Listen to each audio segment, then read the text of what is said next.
Hi, ladies and gentlemen. We are back with another episode of This Freakin Show, the weekly podcast with a little bit of something and a whole lot of nothing. I'm your host, Travis D, and with me on this journey, Uncle Colin and Geek Cast Joe. See that? See, I used the word journey there, to kind of spice it up a little. I like it. Right? Well, like you get to that point, when you do something, 60, 70 times over and over the same way, you just get really bored of it. So, it's got to change things and alter it. I get it. Because I don't want to get to that point where someone listens to our show and they're like, okay, here goes Travis doing the same exact thing. I want them to go on oh God, Travis is doing. Wait a minute, that's different. It draws them in. I get you. Yeah, I get you. Right. Come on now. I'm good at this. Just because this is literally all I do. This, stare at the dog while he sleeps. Whatever. This is normal people dog. Things. This is my life. But no, another thing I do is my new job, which I started last week, which was really cool. Yeah. How's that going? It's going pretty good. I was kind of worried about the whole night thing, transitioning into a night shift thing, and I gotta say it's not horrible. Right now I'm on that 1 p.m. to midnight shift. Nice. I'm sorry, 1 p.m. to 9 p.m. shift. So it was rough, at the beginning. Oh, my grandmother's calling me. I'll answer that later. So it's rough at the beginning there, because usually around 2, 3 o'clock in the afternoon anyways, I was getting kind of zoned out in my old job. Mm-hmm. So now I'm zoned out at the beginning. So when I get to the end, I'm kind of wide awake, ready to go. And I also realized that this place is in a 5-minute radius of my new job. There's a Taco Bell, a Wendy's, a McDonald's, a Burger King, a White Castle, an Arby's, a KFC, some place called Yorkies. Nice. The possibilities of ordering food from anywhere. Jersey Mike's, Jimmy John's, everything. Wow. Nice. Right? So the concept of me losing weight is pretty much going to go out the fucking window now, because when I leave, I can literally have a different place to eat every day of the week. So instead of paying my mortgage, I'm going to buy Big Macs. Perfect. Oh, geez. Oh, Big Mac sounds good. Burgers sound amazing. Yeah, where you get a good burger Mac? The Grand Mac, but not just a Grand Mac. Something better than a Grand Mac, like a homemade, hand pressed patty burger that you get at Firepit Bar and Grill, and you get that every Monday and Wednesday for $6.99 with a side of beer. Very nice transition there. What? Come on. June. I've been working on that too. Come on. I know, right, Joey? You're getting close there, man. 3 more months. I know. It's like you're getting to your final trimester of a pregnancy. That's exactly how it feels like, and I'm trying to figure out what kind of legacy I'm going to birth before I leave. We'll see how it goes. Building up to that final epic goodbye when you leave Connecticut. Mm-hmm. Right. It's as you drive down the highway on your way home, you look in the rearview mirror, and as the state just fucking burns to the ground, you're like, they'll always remember me. I did that. That was me. I did that. That's why we only have 49 states. Just this big black outline of what used to be Connecticut. Oh, I was just making room for American Samoa. Oh, shit, Joe. But yeah, we can talk about this later. We need to. We're going to focus on something that people are actually going to enjoy listening to, which is somebody else who isn't a host of this show, which is a guest. Where would we find one of those? I know, right? I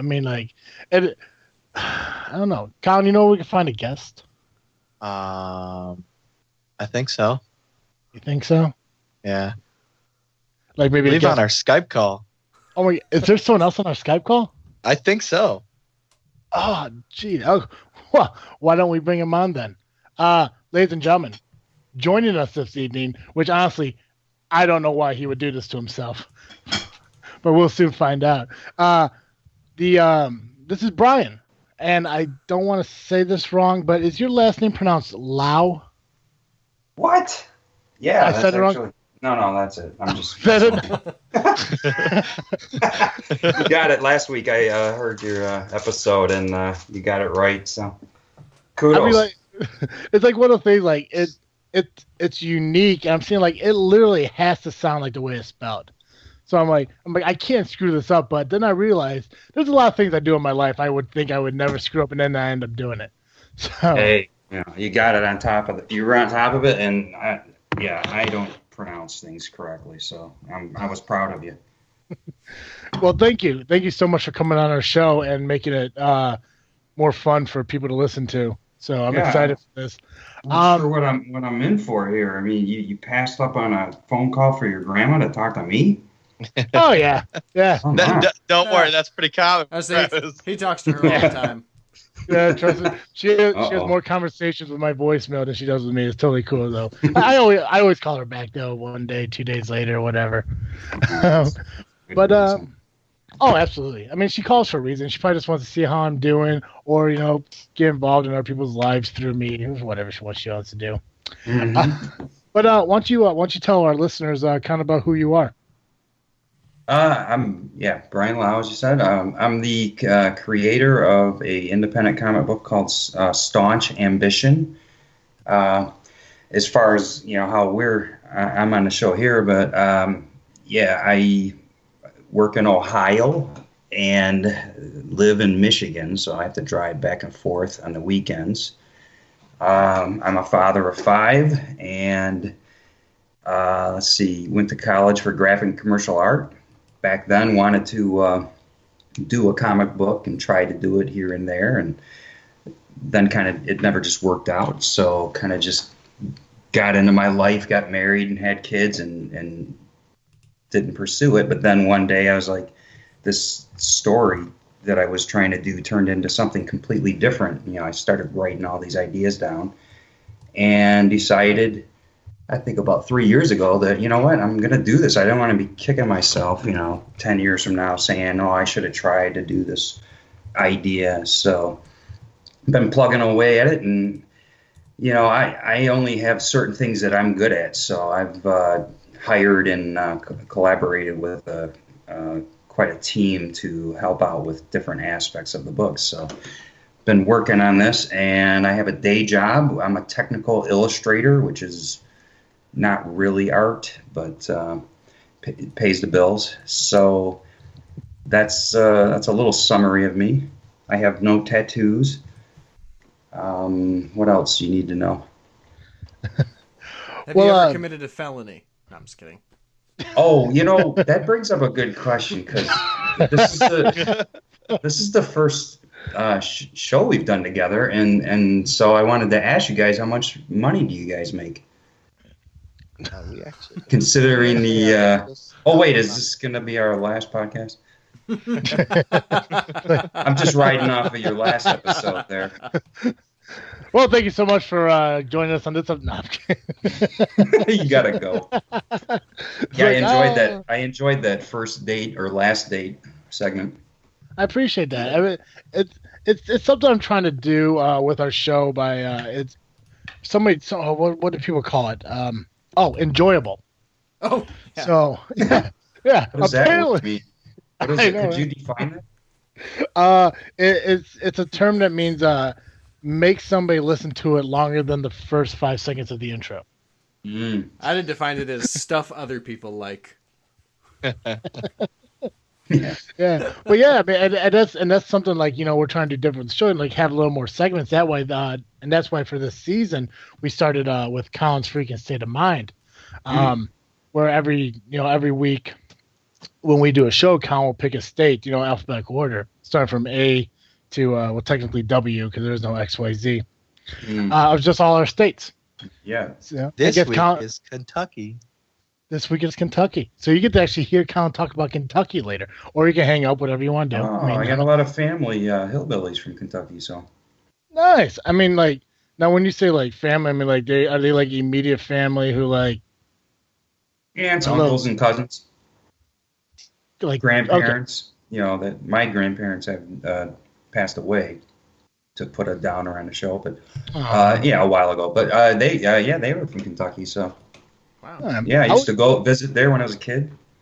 I always wanted to go down to Kentucky. Kentucky and Tennessee are like my dream vacations in the future. And it's weird, I mean, like, you would think like, to travel down there, you think it would take forever, but I guess it only takes like 7-8 hours, something like that. Yeah, 9 hours where'd you maybe. guys come from?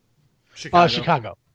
Oh, okay. Yeah. Similar. I'm in Michigan, so yeah, it's not that bad. Yeah, I think the last time I went to Michigan, I was at that southwestern part of Michigan where they have all the vineyards and stuff. Oh, and wine tasting with my parents. Awesome. From Yeah. what I remember, it was pretty awesome. I I did a lot of tasting that night. So, Michigan is a beautiful state. it is. There was one day me and Colin, we used to work for this company where we would work in like the Midwestern region with petroleum chemical companies. So we did a lot of trips to Michigan. There was actually one point, Colin, what was that trip we had to go to? Like we had to leave like the night before to get up there like that the next morning. It was northern Michigan. It was like up there, like, and it was like a long Lake Michigan. Frankenmuth. I went on vacation once. Absolutely loved it. You need to go to Mackinac Island, man. Mackinac I Island was awesome. Oh, you've been there. So I've lived in Michigan my whole life, born and raised in Detroit, and then moved out, further away from the city. But just 4 years ago was the first time I went with my first time I ever went, and then took my wife and kids, and it was magnificent, beautiful. Mm-hmm. I'm going to check it out. Check it out. Oh, it's beautiful out there and up there. Don't go there when it's like freezing cold out and whatnot. You should enjoy it. Yeah. I mean, like somebody did recommend me to go on like a water park to Flint, Michigan, and also on like a city tour of Detroit because apparently I wouldn't do that. No, I'm just kidding. Just it's like they just wanted to get me and a bunch of people to walk around the streets of Detroit like just in the middle of the night, but just to there you go. Yeah, right. I mean, we'd be all right. I lived in Detroit and going to college and East Detroit, some rough areas. And it's quite an experience. Gotta be careful. I've watched Hardcore Pawn, so I think I got an idea of what Detroit's like. I haven't seen it. Yeah, you better not. I mean, you don't even worry about it. It's like Pawn Stars, but it's more hardcore because it's Detroit. I mean, I gotta check that out. I didn't know that. It's what channel is that on? Oh, one of them. TLC. Yeah. Nah, not I can't. It's not History Channel. I know that. I'll think of it. I'll remember it. But back to your comic book. You just want to give an idea or kind of tell us without ruining anything, because obviously I don't want to give away any of the story or anything, because obviously I would rather people purchase the comic book to know what's going on, but kind of give a background of what it's about and a little bit of the characters involved in it. That's funny because I think my problem isn't I'm too general because I'm not sure I have the greatest pitch or whatever, but I think it works. But yeah, I definitely don't want to give away the any great parts of the ending or whatnot. But yeah, it's a sci-fi supernatural story. So the idea is it's supposed to be like it could possibly happen in our future. It's not in a galaxy far, far away.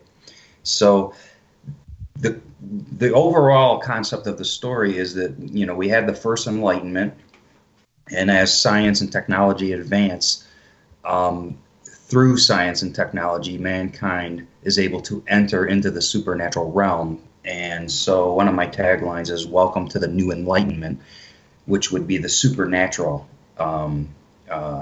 enlightenment. So the story.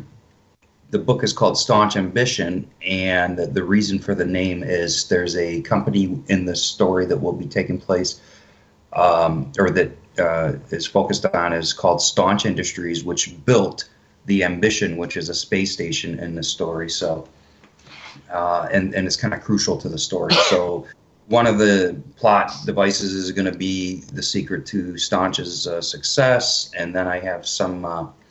Obviously, the main characters in the story, we have Riel, who is one of the female lead administrators on the Ambition, and we have Nimrod, who is a genetically engineered worker clone, genetically engineered splice between animal and human DNA, and they make these worker clones with no sexual organs, and they have like a limited self-awareness or consciousness, so that they can just focus on working and be controlled. So he's one of the main, as I say he, even though he really doesn't have sexual organs. So we're going to be focused on the Riel's, who is Riel and who are her real parents is one of the important plot issues I'm going to be getting into in issue 3. The first issue just starts. I wanted it to start out with kind of like a 007 or like Breaking Bad, where you just start out with the. Can you swear on this podcast? Yeah. Fuck yeah, you swear. The crap hitting the fan, the doo-doo caca, as I should say.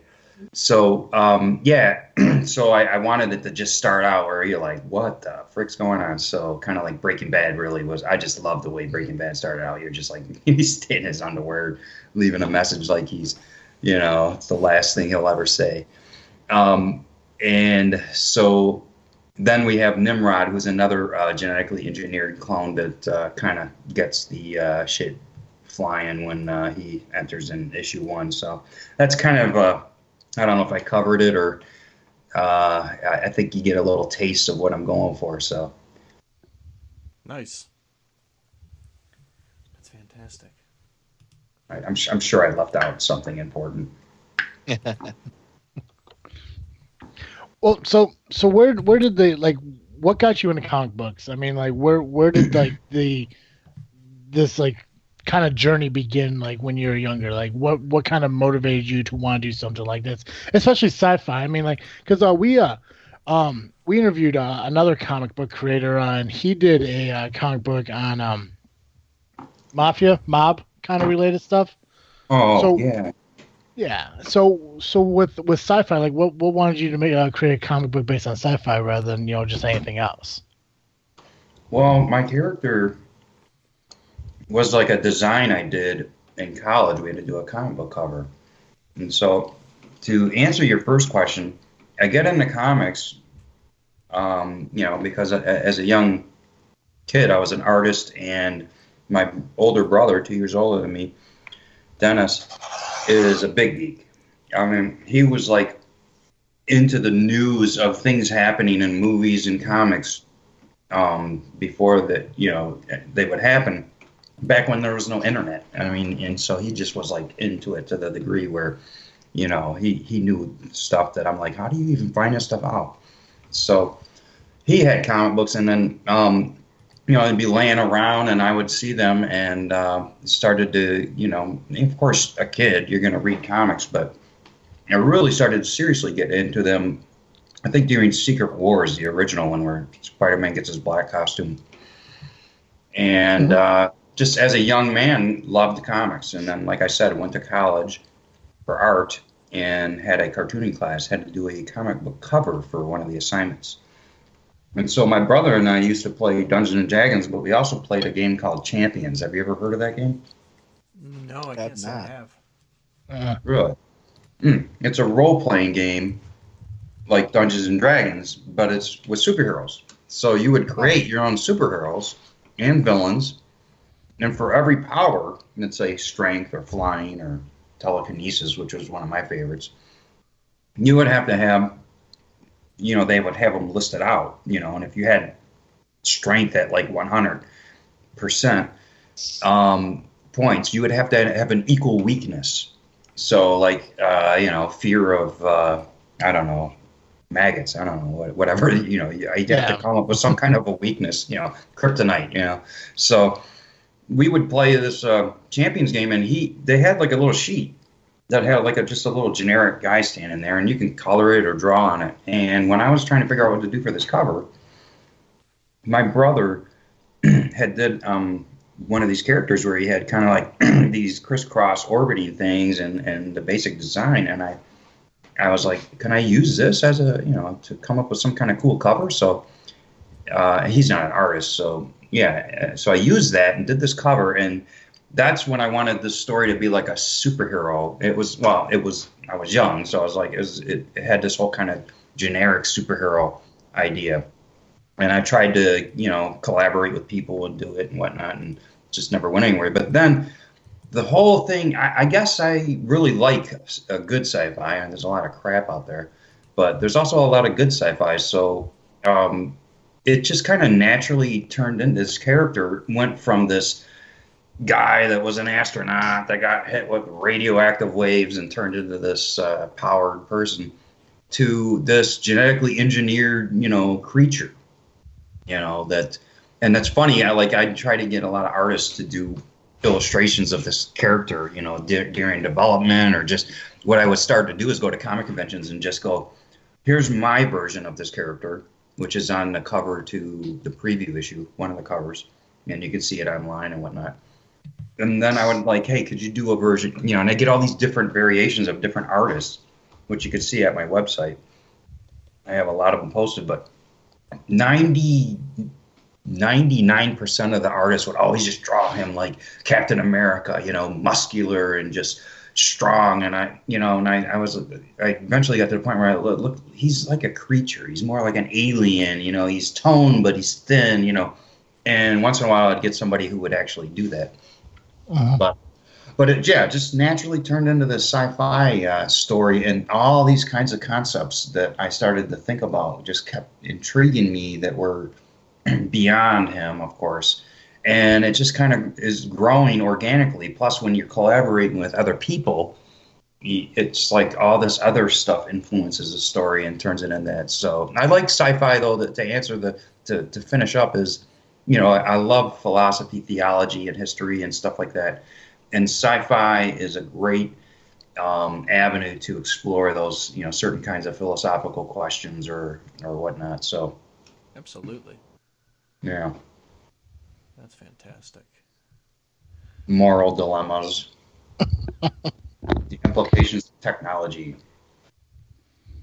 Okay.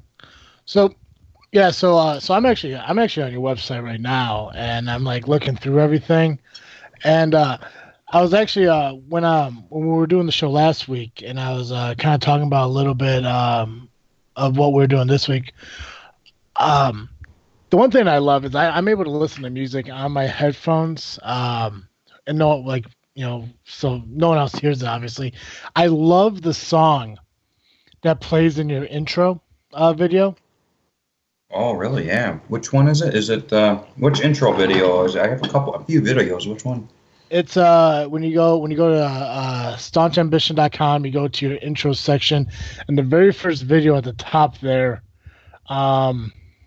If I get to the very end, I forget this stuff. Yeah, I made the website, but I don't remember. I do the same thing with our website. It's like I go to our website, I'm trying to think like, okay, what do we have in what's going on? And I realize, we don't do anything. So I printed some posters out 8.5 by 11 a while ago and put them on the website. And like long time, months later, I forgot that I even had posters that were 8.5 by 11 because I have the bigger posters as well that I sell at conventions. I mean, just stuff like that constantly. I'm like, oh yeah, these posters. Yeah, I'm looking at it. That's my first Kickstarter video. I mean, like I was listening. I mean, like the music goes so perfect with the video. Yeah.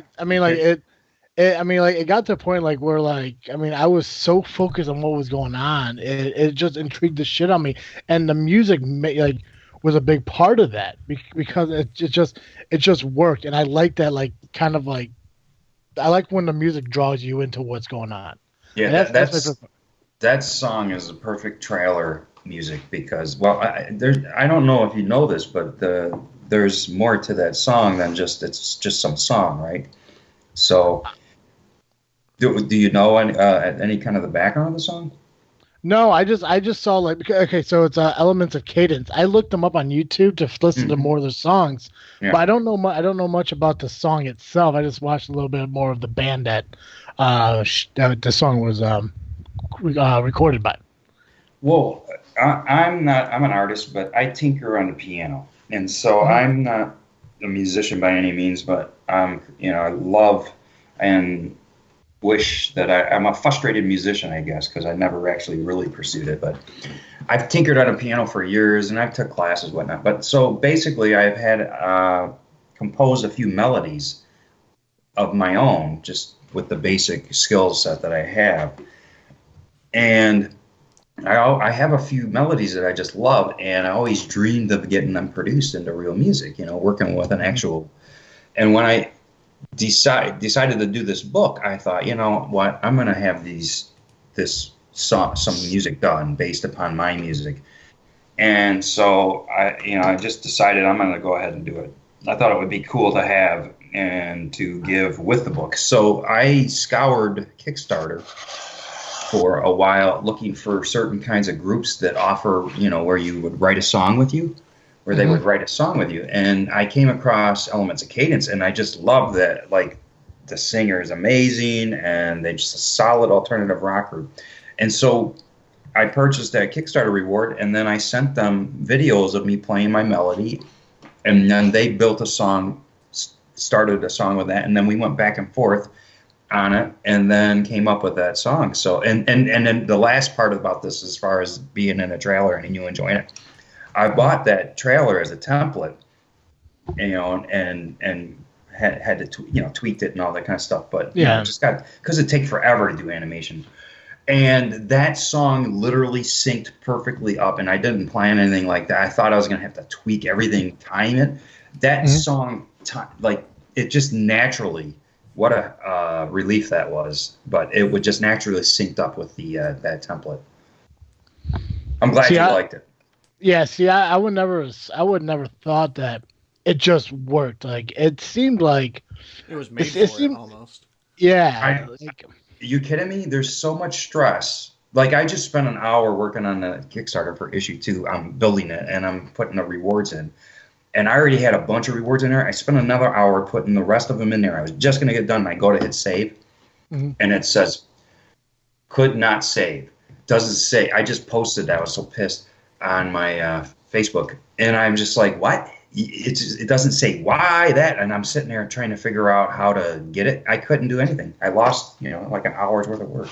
So to sit there and have to sync it all up would have took forever if it didn't line right up. Well, the biggest thing, like, when it comes to like the videos like this, like, I have no idea how to do anything like that. When I was about 18, 19 years old, and me and my friends, we'd make our like own little like movies, like, horror movies, small action movies, goofy movies together, stuff.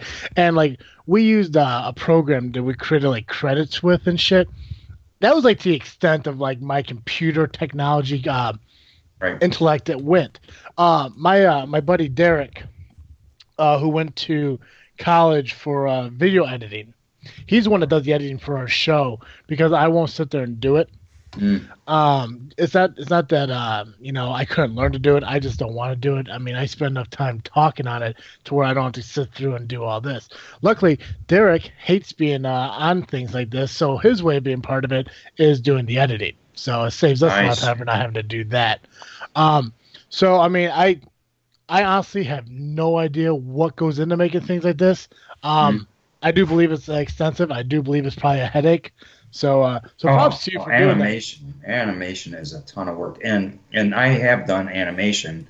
It's like quite a bit, and so I'm able to tweak the template to certain areas to where it's in my liking and whatnot. So I work in After Effects, and I've worked in Flash. So I've done some animation, but that's something that it's kind of more of a hobby as well. But it's good to know, but it's a lot of work. Yeah. I mean, if you're good at it, I mean, like, I'm sure, like, it's, I don't know, I can't even explain what I want to say right now because I suck at this. Like, I would love to learn how to do it, but I don't think I could have the patience to, like, kind of figure it all out. I guess I just don't think I can. Like, I think I would try to do it like making like a ball bounce like across the screen. Like, if I screwed it up just once, I would just throw the computer at the wall and say fuck it and go buy a bouncy ball myself. Kind of just thing like that. Videotape a bouncy ball and go there. Right. Animate this. Like my phone, take my phone out, whip it down the street, and watch it bounce away. Because if I could do something like that, if I couldn't sit here and program something to make it look like a ball's constantly bouncing, or like one of those slip books. If you do something there, won't be able to do it. Derek could do it. Derek's good at it, but Derek went to school to learn that shit. I learned through life experiences just to talk and bullshit, so I'm gonna stick to that. So. Yeah, and animating a bouncing ball is actually very easy because, as you can imagine, these computers, they have things set up where, a lot of this stuff is user friendly as opposed to having to draw the ball 400 times in different positions. Now to just get a ball to bounce, you can kind of just have a circle or whatever image, and then you have your time. You have your timeline at the beginning, so the ball's there, and then you move your timeline to the end, or the middle, let's say, and then it's down. You move the ball simply down to the floor, and then you move the timeline simply to the end and move the ball back up, and then you got a bouncing ball. I mean, it's that easy. Let's do it. It's fascinating. I think I'm going to do that for my next trailer. A bouncing ball. Yeah. There's Just have a something bouncing here. ball. Something philosophical here. I know it. Follow the bouncing ball. It's deep. Oh, dude. You did mention a little bit earlier that you do work with a crew on your show, or not your show. I'm sorry, your comic. You kind of want to give us a little background on who you work with, how you guys got together, and all that. Well, I'll start with the music again. I mean, you got Elements of Cadence that collaborated with on that one song. It's alternative rock. But I also have another song which is going to be in my next trailer for Kickstarter 2, for issue 2. And it's based upon my melody again, written by Jason Conley, who is a local Michigan artist. And he just recently came out with an album called Chemicals, which he's an independent. And amazing, just beautiful. The guy can sing. The compositions of the music are great. So he did an electronic instrumental piece that I just love. It's kind of like the theme for the book. So I have those two songs. And then when I was looking for a main artist, that was probably, it's been a while, but that was one of the most stressful things, especially when you're just starting out and you don't have a reputation or a name. So I put online some stuff and was looking, and I had all these different people submitting from Israel to New Guinea, just all over the world. And in fact, one person who submitted to do the art was telling me their name was this and that and sending me stuff, and they're like, we're amazing. And I'm like, wow, this person is amazing, and they're not expensive. And then some red flags came up, and I did some investigating, and this person was sending me art from some other artist that wasn't their own. And I was like, so tempted to go with them. So to get an artist was very stressful, but I found a guy that happened to live a block away from my mom on Facebook. I found him on Facebook. And he is a concept artist he likes to do concept art for video games, and wants to get into movies. He's had a couple of opportunities to get into a few movies, but he was under contract with the video game company at the time. So I think it will happen, if it hasn't already. But Tyler Thal is one of the main artists, and his work is just magnificent. So it's not a superhero book, so his style, I think, fits better because I'm going for something like a realistic sci-fi. So he's doing these digital paintings that are, something you might find in a video game. And then I've also hired on a guy named Erwin Arosa, who's doing the pencils. At first, Tyler was doing everything. He was doing the layouts, the full color, and everything. And I was like, well, we should alleviate some of the work for you. So I got a pencil layout artist who is in the Philippines. Erwin Arosa is magnificent. He's worked on Grenadon and some other things, and that's a successful Kickstarter. And his work is magnificent. And then Tyler wants to just focus on video games, so I had to find another colorist. So Tyler recommended a guy named Neil Anderson who did. I just recently posted the cover to issue 2. So yeah, that's done by Neil Anderson. So he's kind of one of my main artists now, and he's magnificent. I mean, I've been so blessed to get guys who are, because if I'm going to do this, and I'm working my freaking tail off on this, I want to do it right. So I'm glad that I got great talent that believes in this project, and not only that, but they're taking it to the next level. And then I decided, it might help to promote the book to try to get a couple like established artists, some big names. So I solicited for all these like artists working for Marvel, DC, and whatnot, and I got Koi Pham, who works for DC now, but's done stuff for Marvel and Disney, did my cover to my preview issue. Yeah. And he's brilliant. And then I have Freddie Williams, who works for DC mainly, but he's also worked for Marvel and IDW and whatnot. And he did the cover to my issue number 1, which I colored. So he did a magnificent black and white like wash montage on the front cover. So I'm also co-writing with John McNichol, who's a published author, and because I was a little nervous, I'm not a writer by trade, so I didn't want to go all in and try to write this without not really being a writer. So that's pretty much it. I got some other people working with me on edits and whatnot. So that's awesome. Yeah. How long does it take you from start to finish per issue? Do you just out of curiosity? Well, that's kind of a tricky subject or time, because it's like it depends on a lot of things. But I have a day job and kids and whatnot, and so it's taken me just under a year, and I wish I could crank these books out, but first of all, the quality of the book is not just like where you just throw in like, it's like we're doing some pretty serious like full renders, right?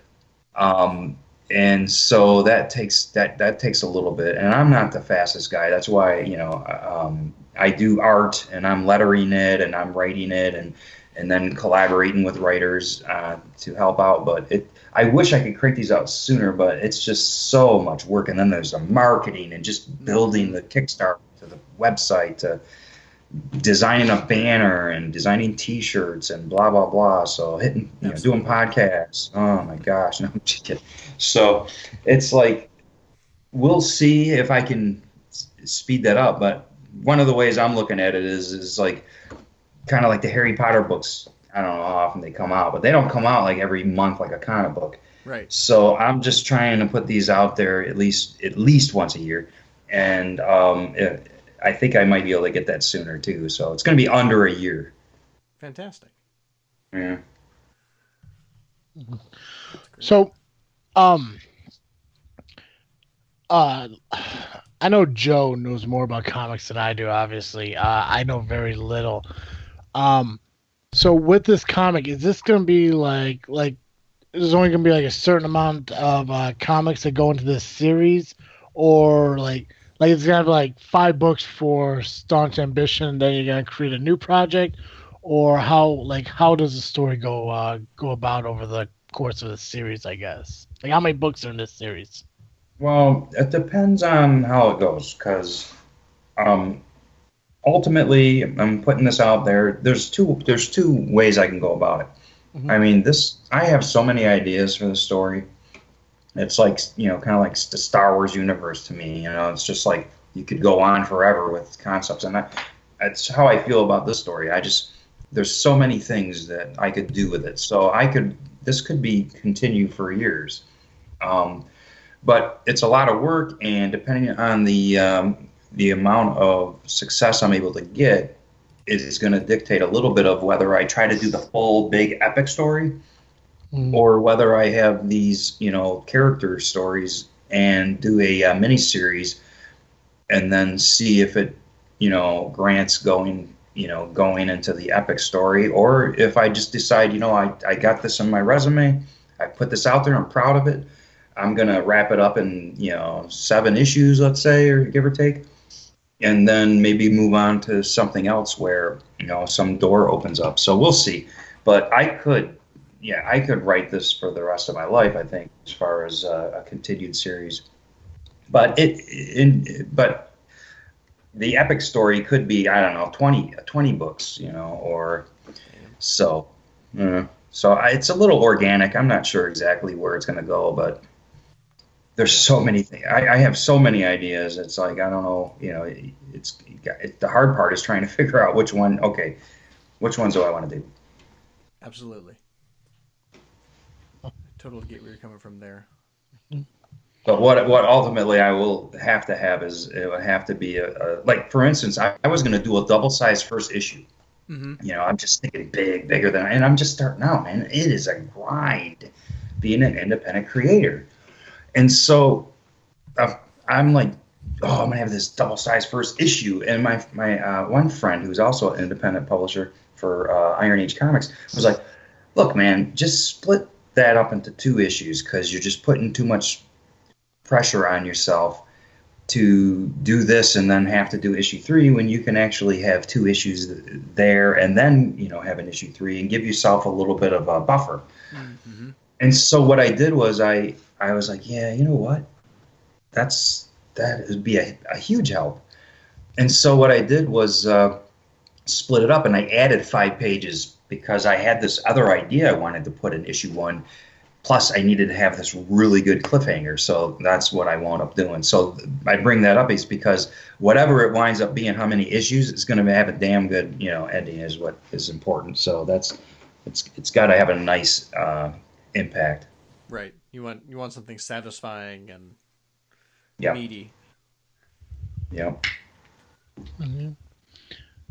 Now I have a question. I'm on your guys' website, and in the store there is issue 0 and then issue 1. Yes. What's issue 0? Was that like your first step or first issue? You order it and you get nothing.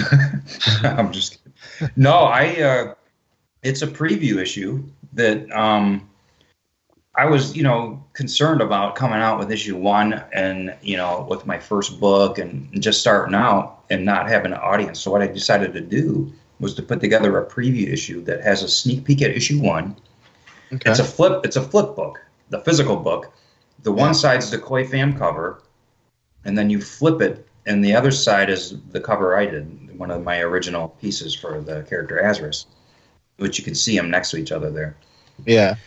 But it's a flip book. The one side's a sneak peek at issue 1, which just has like about 4 pages to issue 1. And then the other side has a prologue to the story. So it's all original story and content, which is the prologue to the actual story.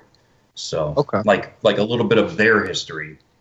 And then it has some of the making of it, and there's pages in there with like character concept sketches of the character designs and some behind the scenes stuff. Okay. So it's a look at issue. Yeah, it's actually got original story content in it, and it gives you like a trailer to the issue 1. Yeah, and of course, it's a promotional thing, but it also has content to it.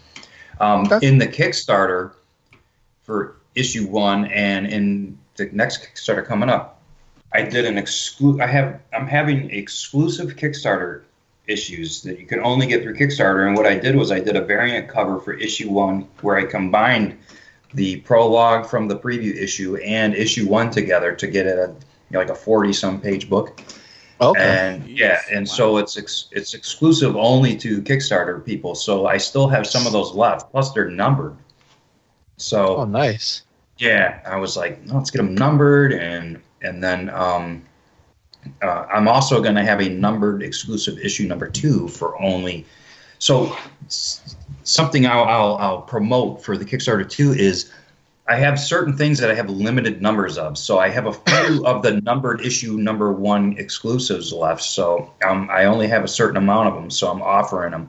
So, if they sell out, they'd be good to get to the Kickstarter before they sell out. Plus, I sent a batch, 30 books to Coy and Freddie to sign. And so I have a limited number of those where you can get the books that are also signed by Freddie Williams and Coy Pham. So. Oh, nice. Pretty cool. So you mentioned that you have another Kickstarter coming up. I kind of want to give everyone an idea of when that's going to happen. Launching it March 3rd, so coming up soon. Yeah, that's right around the corner. Yeah, and I'm getting a little nervous because I spent an hour on putting it together and just lost an hour's work. But yeah, that's Friday of next week. Well, actually, isn't it 2 weeks? It should be 2 weeks. Yeah, about 2 weeks. Yeah. I count Sunday as this 1 week. So yeah, count the time traveler. Freaking me out. So okay, so 2 weeks. Yeah, but you're right. I think it's one more. There's only one more. Yeah. Well, but getting a video is a big part of it. So I have the video done, and then now doing the rewards is like trying to figure calculus out. Because I have to sit there and figure out what price range, and I have only a certain amount of these, and I got to offer. Sitting there trying to collaborate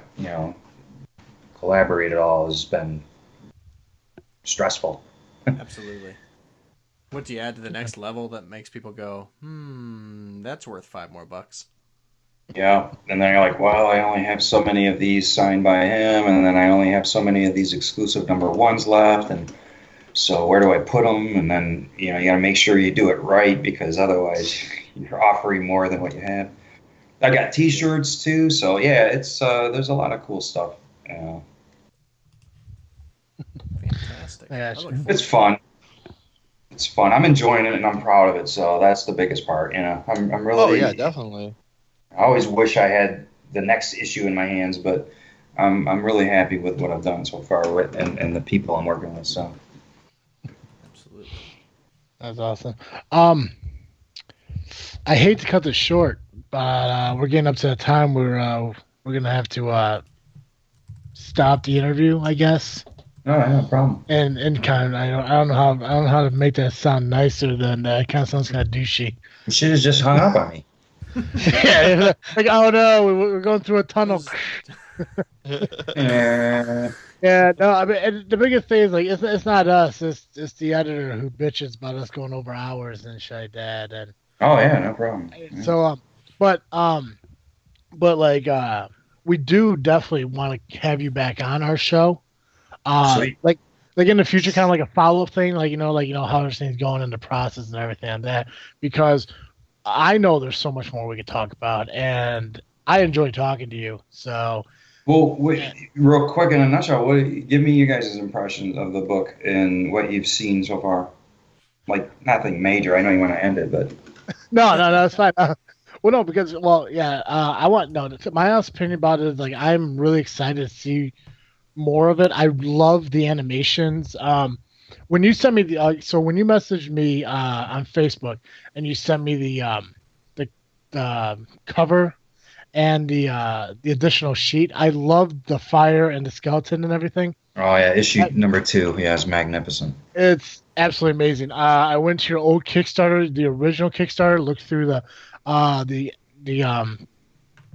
everything. It blows me away on the art and everything, because there are people like who will create a comic book, give you images, and they don't seem like they put a lot of effort in it. They just kind of give you an idea of what's going on. But when I look at yours, it really does draw me into it. Great. There's so much, and I'm not a comic book guy. I hate reading, and you could ask Con, you could ask Joey, and you can listen to a lot of the podcasts that we've done. I mentioned a lot. I hate reading. You're definitely on record.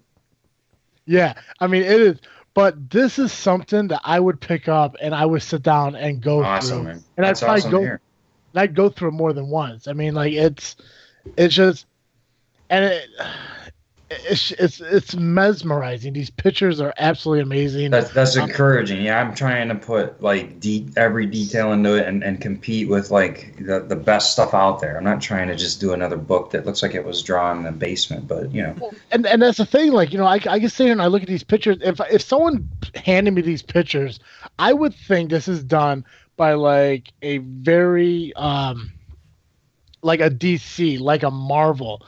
Like it doesn't look like it comes from a guy who created one comic book in his life.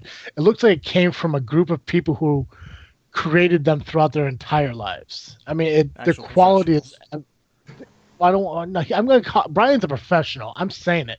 I'm a I guess independent comic creator, but yeah, I don't know if I'm professional yet. I haven't really made any money yet. When I start making money, then we can go there. Yeah, you're an independent professional. That's what I'm calling it, because the quality in these comics look absolutely amazing. The story that's even on this one page here, the story, the images and everything is absolutely amazing. Oh, thanks, man. You have something great here. I'm excited to for the next Kickstarter start because I know you're going to do great on it. I saw that you met your pledge on the first one, and I'm sure you're going to exceed it on the second one. Well, fingers crossed, man. Yeah, and I love it. I love the idea. I love sci-fi. I love that you're talking about philosophy and theology and how all of these things kind of come together and mesh themselves together in the future and lead to sort of higher reaching levels of human consciousness and ability, and I'm really intrigued by that, and I can't tell you how excited I am. I don't know. Cool. And you're the if you don't tell me now that I can't, like if you have a reward level where I can purchase both books at the same time, I'll wait for your Kickstarter. Otherwise, I'll probably order a book tonight. Well, I am offering, all 3 books at different various signed states by different artists or just not signed, and so yeah, you'll be able to get all of them in the next Kickstarter. So I suppose I could you would probably want to wait. Yeah, it's only 2 weeks, like you said. So absolutely. Well, then that's what I'll do. Sorry. But oh, awesome, man! Yeah, yeah. No, I'm excited for it. I'm really, especially talking to you. This is fantastic. Great, man. Yeah, I was looking forward to talking to you and meeting you guys. I was enjoying your episodes. Yeah, see, and I gotta say, I was telling Colin and Joey, like when I got a message from you, and I was like. I don't know if this guy listens to our show, but he really wants to be on it. I mean, I was kind of confused at first. I'm like, I don't think this guy really knows what kind of podcast this is. Oh, really? Yeah, I might not have known exactly at the time, but I came across you on Twitter, and I was looking at it, and I just thought, these guys seem cool, so any geek is a friend of mine. Was it from the hashtag freaking saying that I know the entire country uses? I'm assuming. I don't know. I don't remember, actually. Trust me, it's not. I think there's like 2 people, and one of them's me, so I wouldn't even worry about it. No. But Colin, did you want to say anything before I continue?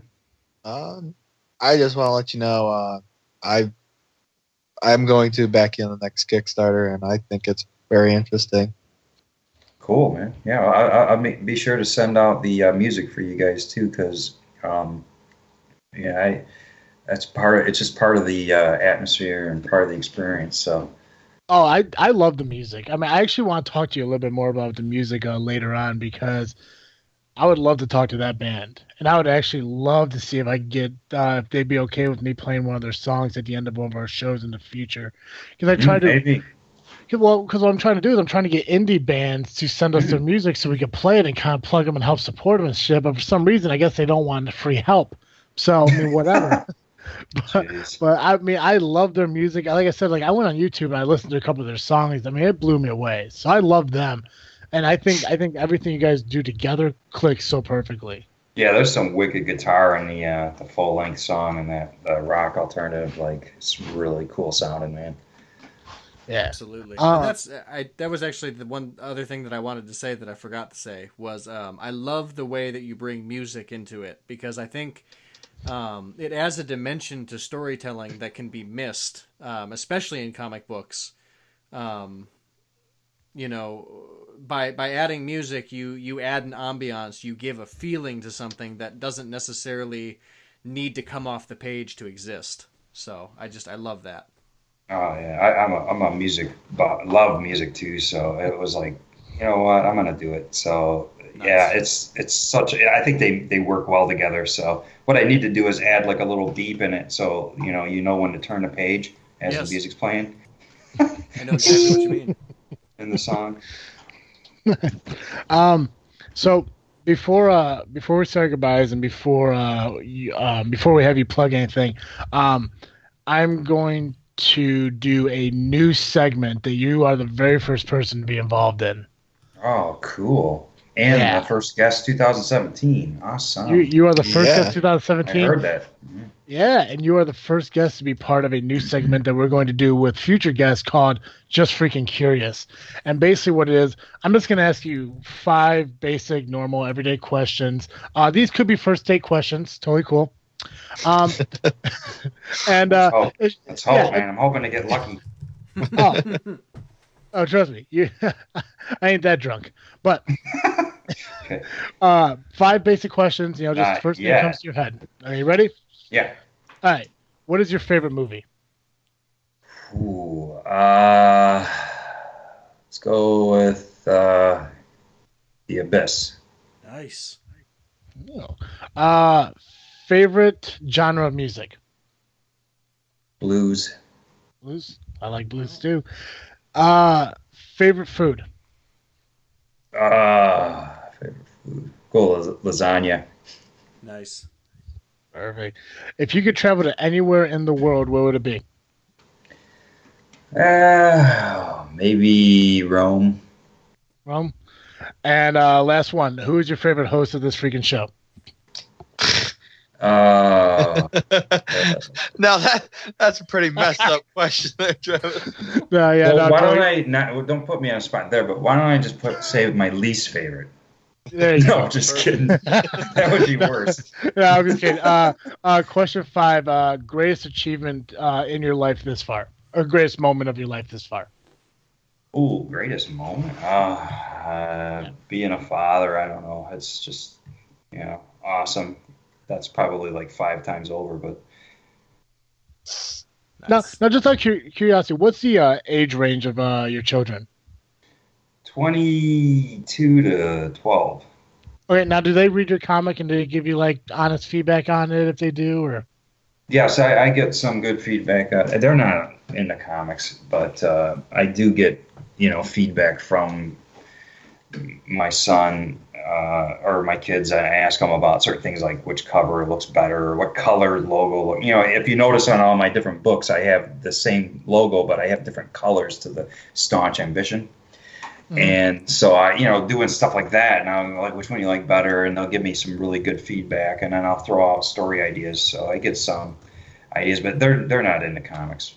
So it's like they go to conventions with me, and it's kind of like just like, I don't know. If I was a kid, I would be like in heaven, but they're more like it's it's just something to do. Yeah, I got you. Well, why don't you tell everyone where they could purchase your comic, where they can find you on social media and all that stuff, and where they can find information on your comics and who you are and all that. Well, if you type in Staunch Ambition in Google, you can probably get, my website is Staunch Ambition, my Facebook page is Staunch Ambition, Twitter is Staunch Ambition. So I have all those accounts and Instagram and whatnot. So, and there's where you can find links to all the relevant new stuff like Kickstarters or whatnot. So as soon as I get that Kickstarter going up, I'll be adding it to every one of those websites. So. Fantastic. Perfect. Yeah. And then, as soon as it goes up, you just let me know, and we'll make sure that we put it out there for the world to see too. Because I'm not gonna lie, you probably have more people interested in your lives than our lives. But I mean, I'm gonna try. I'm gonna try to help you out as best I can. Well, hey, man, that's one of the good things is we can cross promote each other, and it's awesome to be on podcasts. I love it. In fact, I want to do one of my own podcasts someday, but we'll see. I'm just too busy. Tremendous. Yeah, I'll tell you, this is the most fun I've had in a while. This is competing with sitting on the couch and doing nothing, and it's winning. So, man, most fun you've had in a week. I'm wondering if I should go back to doing that because, man, there's times where you just want to rip my hair out. Yeah, I hear you there. Yeah, it's a lot of fun. Who knows? Maybe somewhere down the line, you create a new character in your comic book, just called Travesty. Just off the top of my head. Yeah. That's a good idea, man. I did have a reward last Kickstarter for getting your face in the book, but there's nowhere in issue 2 for that to happen, so I didn't offer it this time. That is perfect. Well, Brian, I appreciate you coming on the show and everything and spending time with us. Thanks. You're more than welcome. I don't know if you need to take off, or you're more than welcome to hang out with us while Colin does his weekly thing. So you're definitely more welcome to hang around if you want to listen to him talk. No, go ahead. I'll mute and I'll just sit here and work. And if I have something to say, I might chime in if there's an opportunity. Groovy. Perfect. I hope this is the moment where like Colin does like one of his facts, and then someone's just like, technically that ain't right. So. Colin, your turn, brother. Okay. Welcome back, everybody, to This Freakin State of Mind. As I mentioned earlier in the show tonight, our state this week is Kentucky. And like I say every week, I get these facts from the internet. If you don't like them, don't believe them. If you don't think it's true, look them up yourself. I really don't give a shit. Let's get started. Actually, when I was going through these, I found Kentucky to be actually quite interesting. So there's a lot here. So let's get on it. The town of Murray is home to the Boy Scouts of America Scouting Museum, located on the campus of Murray State University. Huh. I like this because I was a Boy Scout at the time, so that's why this one made it. I didn't know that. And I believe that Boy Scouts deserve that. So, the Kentucky Derby, everyone knows about this, is the oldest continuously held horse race in the country, and it is held at Churchill Downs in Louisville on the first Sunday in May. Very, very big event. Actually, this past Kentucky Derby, we actually watched some of it here at the house. Yep. Bluegrass country around Lexington is home to the world's finest racehorses. I'd hope so with the Kentucky Derby being there. Absolutely. In Kentucky. Kentucky was a popular hunting ground for the Shawnee and Cherokee Indian nations prior to being settled by white settlers. In 1774, Harrodstown, now Harrodsburg, was established as the first permanent settlement in Kentucky region. It was named after James Harrod, who led the team of area surveyors. Nice. The old official state tree of Kentucky was the Kentucky coffee tree, but has since changed to the tulip tree. This change happened actually pretty recently, in 1976, which I didn't know they changed those things still. And what qualifies for a change, Less than $1. Well, $1. I'll change it for $1. Cheeseburgers were first served in Kentucky in 1934 at the Cowlands restaurant in Louisville. Really? Supposedly. Gotta be true. Yeah, of course it's gotta be true. Because everything on the internet is true. The Corvette is manufactured in Bowling Green, Kentucky. Mammoth Cave is the world's longest cave and was first promoted in 1816, making it the second oldest tourist attraction in the U.S. Niagara Falls in New York is the first. Begun in 1819, the first commercial oil well was on the Cumberland River in McCreary County. That's interesting to me. Mm-hmm. This is a very interesting one. The first Miss America from Kentucky is Heather Renee French, and she was crowned on September 18th of 1999. So, how long has Miss America been around? Imagine a while. Yeah. A long time. Yeah. Wow. Long enough. I mean, the first, not long enough for Steve Harvey to get it wrong, but whatever. The first Kentucky Fried Chicken restaurant, owned and operated by Colonel Sanders, is located in Corbin, Kentucky.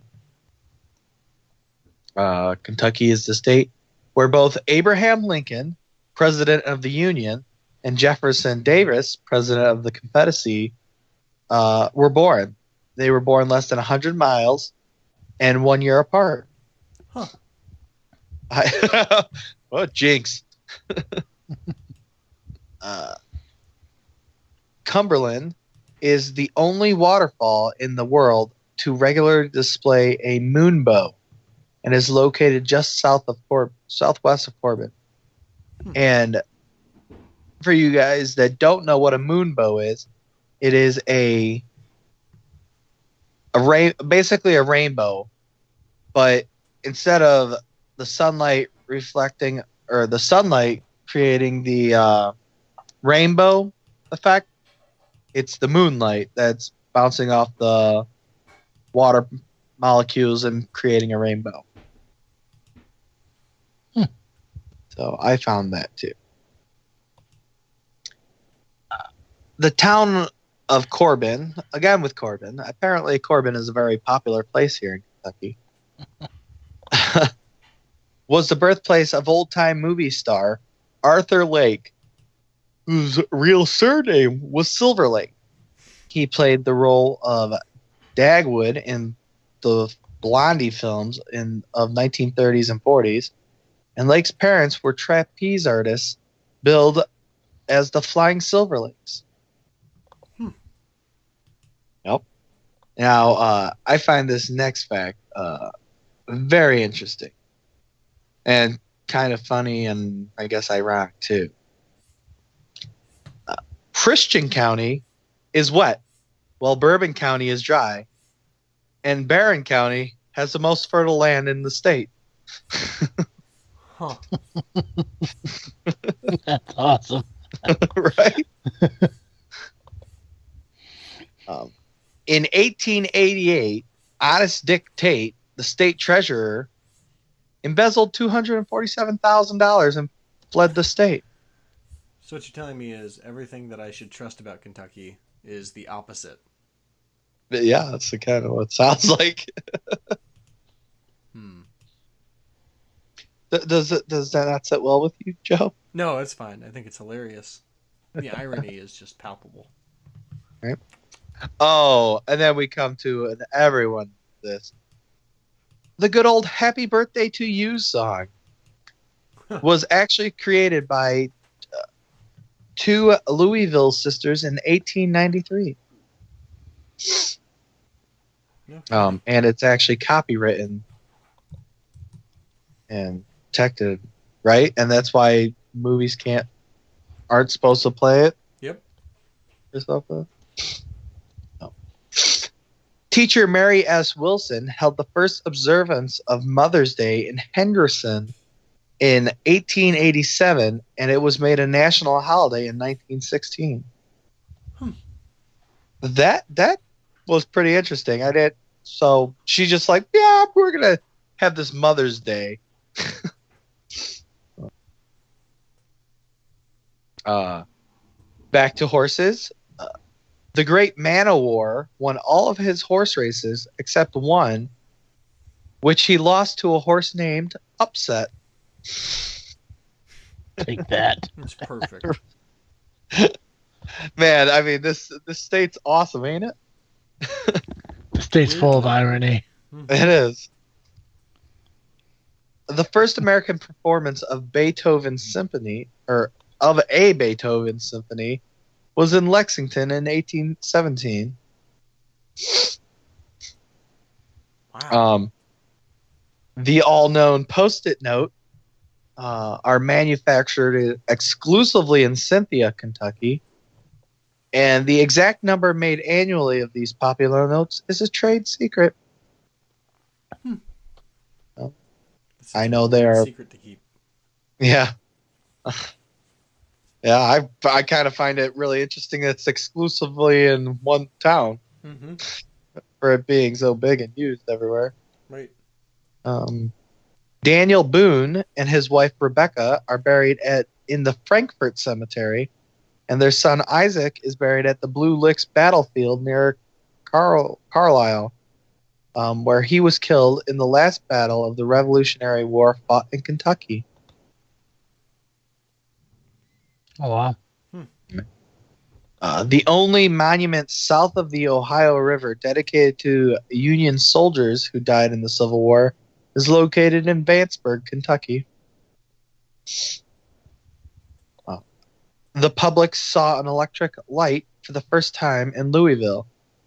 Thomas Edison introduced his incandescent light bulb to crowds at the Southern Exposition in 1883. So look at that. It's incandescent bulb in 1883. And now we are going on to LED bulbs. So All right. the advances we have made. Let's see how far we come. The radio was invented by a Kentuckian named Nathan B. Stubblefield of Murray in 1892. It was 3 years before Marconi made his claim to the invention. The first enamel bathtub was made in Louisville in 1856. In the War of 1812, more than half of all Americans killed in action were Kentuckians. So either does that mean that they're not good at fighting, or most people just came from there? Who knows? Joe Bowen holds the world record for stilt walking endurance. He walked 3,008 miles on stilts between Bowen, Kentucky, to Los Angeles, California.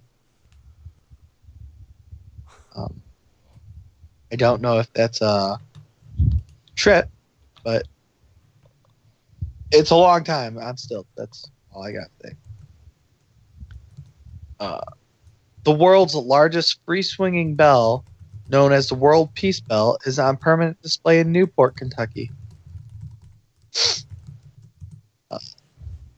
The brass plate embedded in the sidewalk at the corner of Limestone and Main Street in downtown Lexington is a memorial marker honoring Smiley Pete.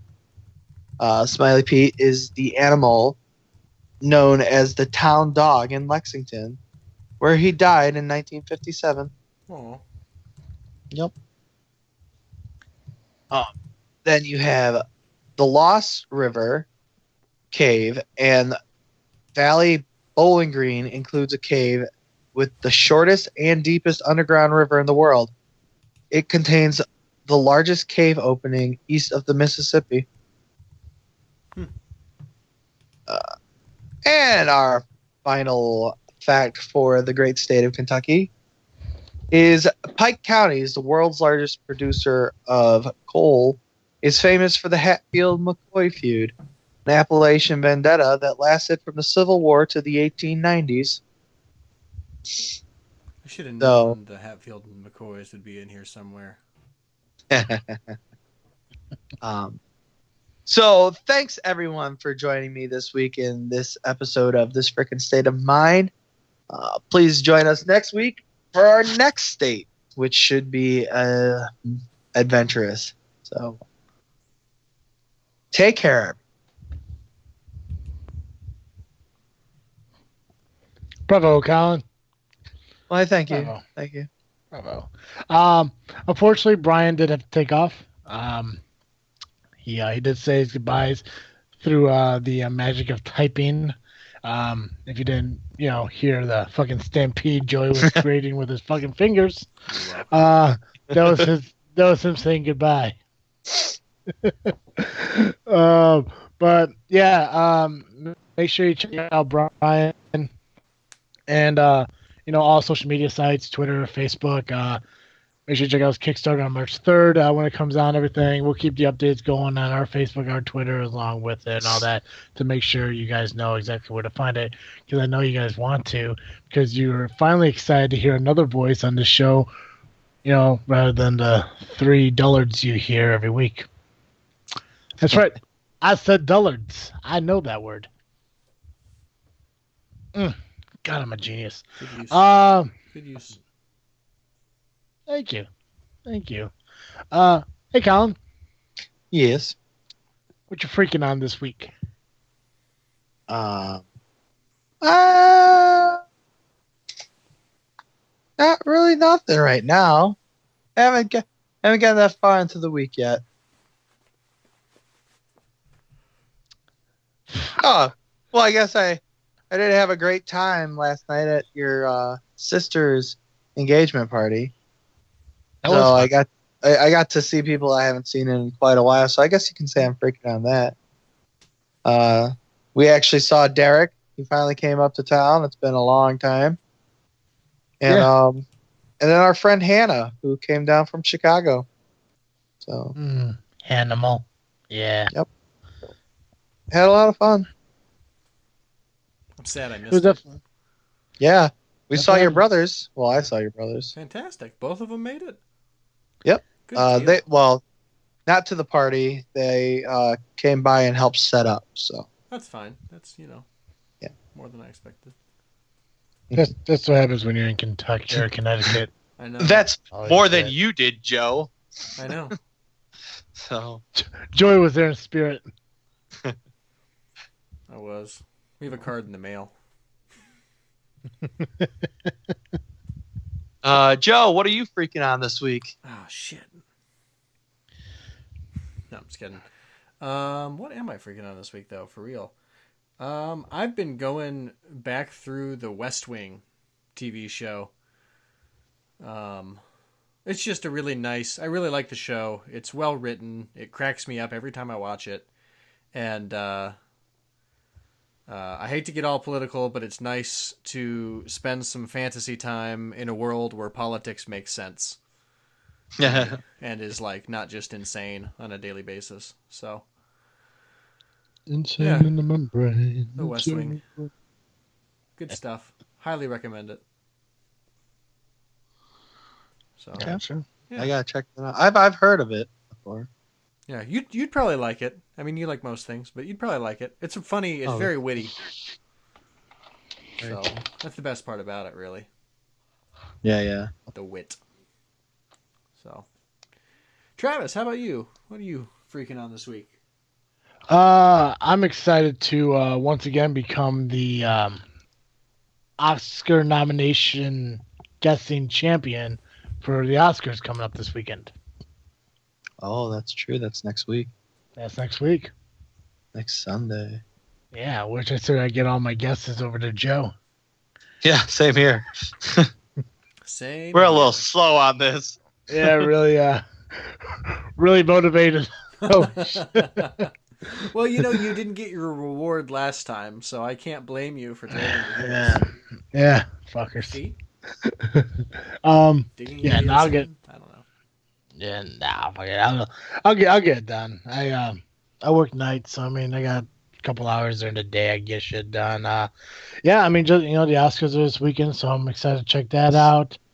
Not a whole lot going on this week. Obviously, with the working and everything, working nights, there's not too much, to do during the weekend.